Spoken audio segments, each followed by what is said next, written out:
Nestor, dyan ba sa lugar mo sa Malolos, Bulacan, paano ba ang ginagawang police visibility sa mga paaralan? At mayroon bang mga metal detector sa pasukan ng mga paaralan dyan? Magandang tanghali, Ella. Ayon sa Bulacan PNP, nitong opening of classes, ginawa na nila noon yung police visibility. Pero dahil nga sa nangyaring insidente kahapon sa pamamaril sa paaralan sa Tacloban, ay mas kailangan pa nilang paigtingin ang seguridad sa mga paaralan at kung maaari ay makapag-produce ng metal detector, pangunay na nga sa malalaking paaralan sa Central Luzon. Matapos ang nangyaring pamamaril ng dalawang estudyante sa San Jose National High School sa Tacloban City na kinasawi ng 3 estudyante at ilan pang sugatan. Kanina, mas pinaigting ng Philippine National Police sa gitnang Luzon ang pagbabantay sa seguridad sa mga paaralan sa 7 probinsya.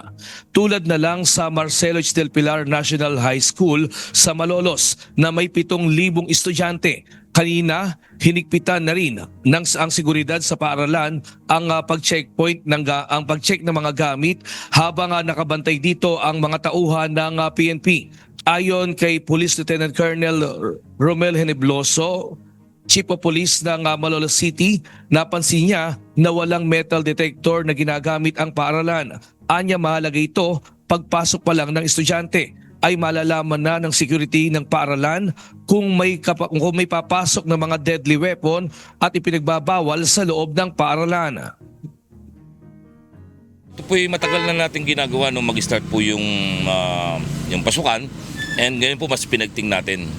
Mas pinagting po natin yung presensya ng kapulisan. Kailangan po natin na magdagdag ng ibang mga security guard pa, especially yung mga lady guard natin, no? Saka yung mga detector po sana, dapat meron po sana talaga. Lahat po ng bagay o gamit na pwedeng magamit sa pananakit ay bawal po talaga yun. Sigarilyo, vape, mga matatalas na bagay, mga gamit na pwedeng magamit sa pananakit, talagang bawal po yun. Kanina, isang estudyante naman ang nakumpiskahan ng vape sa loob ng kanyang bag. Ayon naman sa guro na si Edgardo Chavez, para sa kanya mahalaga na mayroong metal detector ang mga paaralan nang hindi ito makalusot ang mga delikadong bagay sa silid-aralan upang wag may sa panganib ang kaligtasan ng mga estudyante at mga guro. Dapat aware. Ito yung metal protector. Kasi halimbawa sa Marcelo, napakarami ng estudyante. 7,000. Kaya dapat mabilis ang pag-secure ng mga gamit ng mga bata kung may kahina-hinalang mga nasa loob. Bukod sa security guard at mga tauhan ng PNP, katuwang din sa pagbabantay sa seguridad sa mga estudyante sa paaralan ang mga tanod sa barangay na malaking tulong lalo na sa mga grade at secondary high school student. At yan muna ang ating latest live mula dito sa Bulacan. Balik sa iyo. Ella? Maraming salamat, Nestor Torres.